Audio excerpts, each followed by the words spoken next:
Hey guys, welcome back. I hope you are having an amazing day. Let's get right into the stories. The first one is an entitled people story. I've lived in my house for over 15 years and have never had any issues with neighbors until Sheila moved in next door. I first met her when she was moving boxes into the house and came over to introduce myself and welcome her to the neighborhood. Hi there, I'm John, your next door neighbor. Just wanted to welcome you to the neighborhood, I said. Oh, thanks, I'm Sheila, she replied, barely looking up from her phone. I tried to make a little more small talk, but she clearly wasn't interested, so I just wished her well and went back home. The first couple weeks she lived there, I hardly saw her. Her husband would come and go occasionally, but other than that, the house was quiet. One Saturday morning, I was out doing yard work when I noticed Sheila sitting on the back patio staring at me. I smiled and waved, but she just kept glaring in my direction. I shrugged it off and kept working until I needed a break. I took off my shirt and jumped in my pool to cool down a bit. As soon as I got in the pool, I heard Sheila yelling from her yard. "Excuse me, what do you think you're doing?" she shouted. I poked my head out of the water, confused. Just taking a quick dip in my pool," I replied. "Your pool? I don't think so. That pool is on my property, which makes it my pool. I don't appreciate you trespassing and using my pool without my permission," Sheila said angrily. Now I was really confused. "I'm sorry, but this pool is definitely on my property. I've lived here for over 15 years and this pool has always been mine," I explained. "That's nonsense. The property line clearly shows the pool on my side." "I'll be calling the police if you don't get out immediately," she threatened. I didn't want to cause more of a scene, so I reluctantly got out of the pool and went back inside, completely bewildered by what had just happened. The next day, I double-checked my property survey just to be sure. The pool was exactly where it had always been, entirely on my property. I figured I would go over and try to smooth things over with Sheila and straighten out the misunderstanding. When I rang her doorbell, she came to the door looking annoyed. "What do you want?" she demanded. "Hi, Sheila. I just wanted to come by and show you my property survey. As you can see, the pool is well within my property line and has been since it was installed over 10 years ago," I said politely. Sheila glanced at the survey and tossed it back at me. "That survey is wrong. I had my own done yesterday, and the pool is on my property." "You have no right to be swimming in my pool whenever you feel like it," she snapped. This woman was unbelievable. "I'm sorry, but that simply isn't true. I've owned this house for 15 years, and that pool has always belonged to me. I'm happy to get our lawyers involved if needed, but the pool is definitely mine," I said firmly. Sheila scowled at me. "We'll see about that. The police will sort this out once and for all," she spat and then slammed the door in my face. I walked back home, frustration mounting. I had tried to be reasonable, but clearly this woman was out of her mind. The next morning I woke up planning to relax and swim some laps. I put on my swim trunks and grabbed a cup of coffee. The second I stepped foot outside, I heard Sheila yelling from her yard. "I told you that you cannot use my pool. You are trespassing on my property. I'm calling the police," she screamed. I froze, coffee still in hand, as she aggressively dialed and then began loudly talking to the police dispatcher. "Yes, I need to report a trespasser at my home. My neighbor keeps swimming in my pool without my permission. I've asked him to stop, but he won't listen. I need an officer here immediately to arrest him," she ranted. I stood there in shock as she hung up, a smug grin on her face. "The police will be here any minute. You're going to jail for trespassing," she taunted. I was fuming at this point. "This is absolutely absurd. I have not set foot on your property. This is my pool on my land. I'm not sure what kind of game you're playing here, but the police will clearly see the property line and that I am in the right," I shouted back. "We'll see about that," she sneered. A few minutes later, a police car pulled up. The officer got out and approached me in the backyard. "Good morning, officer. I'm sure my neighbor Sheila called you, but I just want to clarify that this is my property and my pool. She is mistaken, but convinced the pool belongs to her," I calmly explained. The officer turned to Sheila, who was watching smugly from her yard. "Ma'am, can you explain the dispute over the pool to me?" he asked. Sheila launched into a tirade about how I kept trespassing to swim in her pool and refused to stop. The officer listened patiently, then came back over to me. "Do you have documentation showing the property line and who owns the pool?" he asked. "Yes, absolutely," I replied, quickly grabbing my property survey. I showed him the exact property line and the pool location clearly on my side. The officer examined it carefully, comparing it to the physical landmarks. He then walked over to Sheila. Ma'am, I've looked at the property survey and inspected the property line. The pool is definitively on your neighbor's property. He has every right to use it as he chooses, he informed her. Sheila's face turned red with anger. That can't be right! I just had a survey done that showed the opposite. This man is trespassing and he needs to be arrested immediately, she screamed, unhinged. The officer shook his head. I'm sorry, ma'am, but I've determined he is not trespassing based on the documentation he's provided. If you disagree, you'll need to take the matter to civil court, but I will not be arresting him today. Sheila was absolutely seething, screaming about suing me and having me thrown in jail. The officer advised me I should consider getting a restraining order given her behavior. I thanked him profusely as he left. Over the next week, Sheila constantly watched me from her yard anytime I went near my pool, but thankfully didn't approach me again. Then, late one night, I was startled awake by flashing police lights outside. I went to the window to see 2 police cars pulling up. My heart sank, imagining what Sheila had concocted this time. I watched as the officers questioned Sheila on her front lawn. She was waving papers around and pointing aggressively at me. Then the officers walked over to my house and rang the doorbell. I answered and nervously asked what was going on. Sorry to disturb you, sir, but we received a call that you are trespassing on your neighbor's property again. She has a restraining order against you that we need to enforce, the officer explained.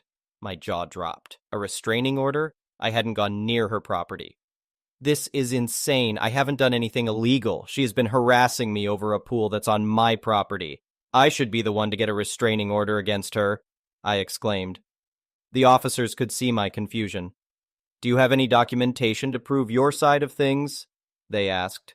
I quickly retrieved my property survey and all the paperwork confirming I owned the pool legally. The officers examined everything carefully, comparing it to Sheila's documents. After several minutes, they came back over to me.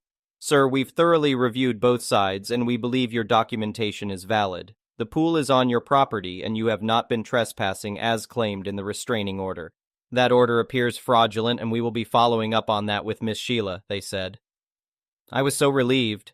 The officers went back to Sheila and after a loud, heated exchange, they left without arresting me, much to Sheila's shrieking dismay. The next week, I installed security cameras covering my entire yard just in case Sheila tried anything again. I also started the process of getting my own restraining order against her since her harassment was now constant. It's been 2 months since Sheila moved in and my peaceful life has been turned upside down. But I've learned I need to protect myself against unstable, litigious people like her. With security footage and the law on my side, I can finally relax, at least when I'm in my own backyard pool. The next one is a pro-revenge story. My grandma recently told me this story about how her brother got his ass kicked from the grave. Sorry for the bad English. I do not write very well, and I have dyslexia. So sorry if I butcher the text. So this is the scenario. My grandma comes from a family of 5, 4 girls, 1 boy. My great-grandfather, Hank, was ecstatic about the boy. We will call him Jack. One more important thing is that my great-grandfather ran a very successful company that made high-end clothing and bathroom silks, towels, and bathrobes. He made a fortune with his company and made sure everyone who worked for the company got their fair share. He also looked after the family. All his children got an education. All his children got the chance to get their driver's license. It was the 1960s, so it was a big deal back then. They were the first in my hometown with a car, radio, and TV. My great-grandfather treated everyone equally, but that changed when his first and only son was born. He already had 4 girls and now finally a son. The roadmap was laid out for him. He would be the heir to his company. So began the upbringing of Jack. He was, let's say, a kid with a mouth. This wasn't bad per se. The thing was that his father allowed it. Jack got kicked out of his first school. Jack got caught shoplifting. Jack got kicked out of his second school. Jack got caught joyriding, and so on and so forth. Hank did not sit Jack down and tell him the severity of his actions, but he would shrug it off and tell his wife, great-grandmother Anna, that they were just childhood quirks. Anna tried to make something out of Jack, but it was a lost cause. Jack became 18, and Hank decided that it was time to introduce him to the company. The company did better than ever, and the whole family was involved. Jack began at the bottom of the ladder and had to work his way up. This is where Jack began to shine. By shine, my grandmother meant that her brother was not a bright light at school, but he was a hard worker and had a nose for business, not so much for people. Jack was being an ass as per usual and got married to his first Karen. His first wife was a Karen. She wanted to start her own company, and her father-in-law Hank wanted to retire. She pushed Jack to take over quickly and pushed the rest of the family out. Jack listened to her and talked to his father about how he was ready and how his sisters and their husbands were tearing the company apart if they would stay in their leadership roles. The thing was that only one daughter and son-in-law were involved in the company at this point, 1980. My grandmother oversaw the seamstresses and the quality department, and my grandfather oversaw the financial and the suppliers. Karen wanted full control and started a little fire in the family. She spread a rumor that grandfather stole from the company. I do not know what transpired, but in the end, my great-grandfather bought out all the family, and Jack bought out great-grandfather. The company was Jack and Karen's company now, and things went tits up pretty quickly. Seamstresses quit, bills were not paid, and Jack had to take a loan from great-grandfather. The family company was barely scraping by, and Karen left Jack because he could not provide for her. It became apparent that Jack could not make it work and was looking for a way out. After a while, great-grandfather had seen enough and bought back the remnants of his company and sold it to a bigger company that wanted to expand. This made the wealth he amassed even bigger. He did set up different banking accounts for his children and said that if someone was in need, they could take money from that account. He told Jack his cut was smaller as he was the reason he sold the company and that he was let down by the carelessness his son had run his company into the ground. Jack was angry and told his father that he could have made it work if he had more time. It remained a sour point between the two of them. Things went well for a while, but Jack married a second time with a woman named Helen. Helen, like Karen, wanted her own business. Jack agreed and took money from the account to start Helen's company. The business was a little barber shop and ran pretty well. They were spending their money on luxury and did not save any money. After a while, my grandmother got a call from her little brother Jack if he could store some goods in her garage. My grandfather did not trust Jack and told him no, and grandmother did not agree, but they agreed to it. A few weeks later, Jack got caught for the possession of stolen goods and drug smuggling. It was not a surprise, but nonetheless a letdown for my great-grandfather Hank. This time he would not help Jack and told him that he would no longer stand behind him.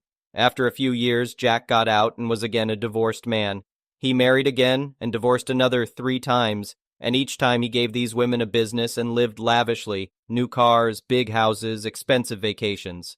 He drained his money and robbed his emergency bank account dry. He loaned a lot of money from great-grandfather and so on. In 2013, great-grandfather fell ill. It was clear that he was not going to make it and took his final days in stride. At this time, Jack became very buddy-buddy and started to help great-grandfather sell some stuff. At some point, my grandmother sat down with her father and asked him where the money went for the sold stuff, and great-grandfather told her not to worry about it. He took care of it in his will. After his 95th birthday, he passed away quietly and in peace. After her funeral, they all went to listen to the will of their father, all except Jack, who had given a power of attorney to my grandmother to sign the will in his place. All the children got their fair share, but in the end, the notary public told them to sign the papers, and the inheritance was completely theirs. At some point, my grandma called my dad. She had inherited some collateral papers, all sorts of papers that stated that someone owed my great-grandfather money. My father said that she had to call a lawyer's office to get the money from these papers. A few days after this call to the lawyer's office, my grandmother got a call from her brother. Why was she taking his money from the inheritance? My grandmother told him she had inherited some collateral papers and that she wanted to get the money from them.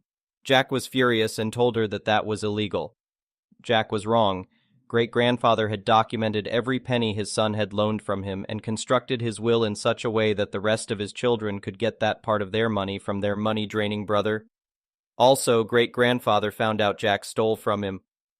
You see, Jack was putting the money he made from the sold stuff into his own banking account instead of giving it to his father. After this ordeal, Jack has not contacted my grandmother or his sisters. He has since then paid everything back and has never seen a penny from his inheritance. Great-grandfather has confided in a letter why he did this. He was done with his son, all the lying, the careless things he had done to his company, all the money he had blown, and not taking any responsibility. He gave his final lesson to his son from the grave. The next one is a petty revenge story. Years before the issue neighbor moved in, we had signed a lease agreement that included exclusive use and care of the yard. We lived in an upstairs-downstairs duplex and had the downstairs. It was common for upstairs apartments like this to have no yard rights in the lease. We allowed the previous tenants to use our things and would have let her had she not been such an issue and rude. Her kid did not live with her and was there on average 1 day a week. This neighbor was under the impression that if they could see it, it was shared, including things in my house. Our upstairs neighbor moved in late fall. We used our yard year-round and still had fully legal fires in the winter. Around spring, she started bothering the manager about it. She wants to use the yard and we won't let her, and her kid keeps asking, and we are telling her kid no. I was shocked. We had never talked to the child at all, nor her about the yard, and the manager had not brought it up to us. Plus, I'm not a monster. The kid could play in the yard without asking. I heard her saying this outside very loudly on the phone. We tried working things out through the manager, went through different options, her, us, front yard, our backyard split. Front and left, her, side yard split back and right side yard split. Front left side, and 70% of the backyard and small walkway access out our back door to the right side yard. All a big fat no neighbor did get their fire pit after they were told they couldn't use ours and threw a fit about it, but failed to pay attention to safety guidelines. This included having a 6FT plus fire 5F from our duplex. Cop was not called, but should have been. We were not home at the time. Also video of her and her friends laughing about how it's about to go up, and how they have no water to stop it, and laughing harder about how it could burn the house down. Luckily, our dogs and we weren't home at the time. At this point, the daily harassment was insane. She stomped so hard she broke a window in our unit under her stairs. My dog started ripping his hair out from stress because of the nonstop impact noise. We later found out it was a basketball upstairs. We moved our dogs out for their health and safety. Then it was petty revenge. We removed everything we owned from the yard. The fire pit, the patio chairs, tables, firewood, horseshoe pits, down to our rocks, everything. Only left what we did not own, which was nothing but the yard. Most of our stuff we gave to our next-door neighbor. Then we told the manager she can have the exclusive use of the yard and all that comes with it, the care landscaping. The manager was more than happy to get her off her back about yard use and asked when we would be giving her the key to our lawnmower. I laughed and said, "No, she can't use my mower. Even if I did let her, she wouldn't do it. That's your problem now. If I can't use the yard without being harassed, she might as well have it. This is on you." Eventually, they got the point and hired someone to care for the lawn, as there was no way she would, even if she had a mower. We had doorbell cameras at this time that covered our back door and backyard, as well as the front yard. She used the backyard once to drag her baby in circles around the house. Once she saw all our stuff was gone and she couldn't use it, she was pissed and never used the yard again. Turns out she didn't want the yard. She wanted the stuff we owned in the yard.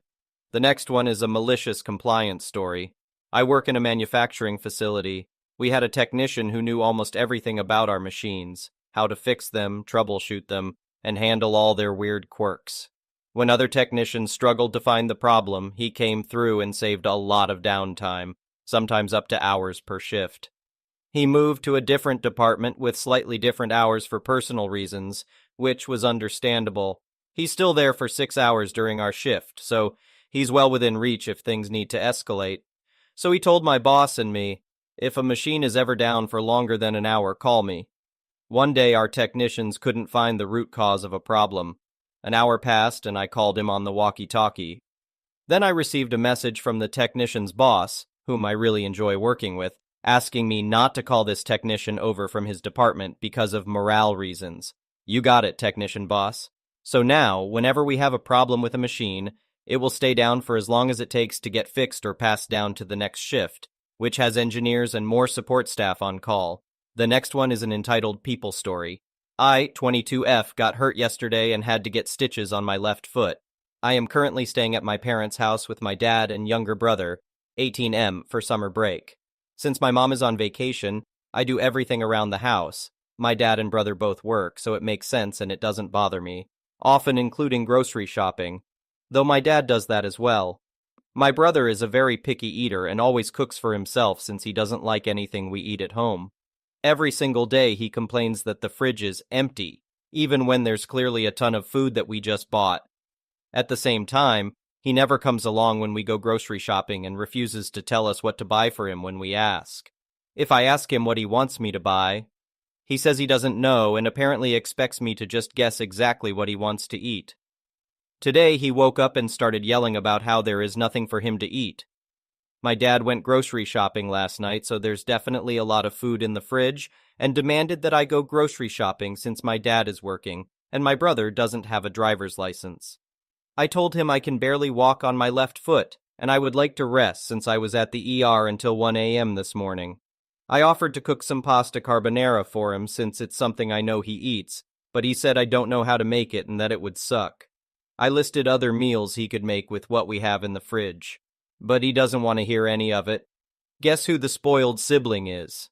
Thank you for watching. I would really appreciate it if you could like the video and subscribe to our channel if you haven't already. We'll see you